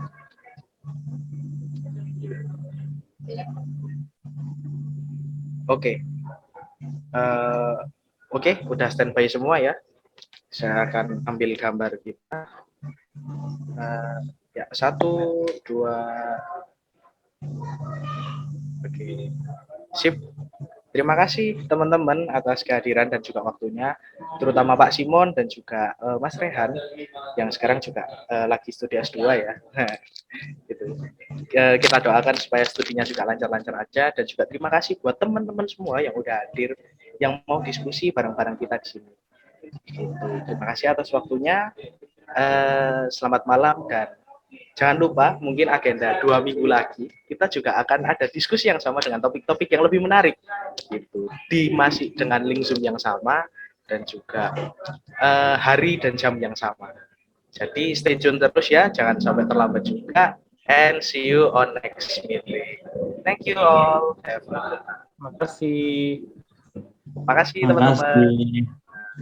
Thank you Rehan ya, keren. Ya, makasih Pak. Oke, mantap Rehan. Lanjutkan.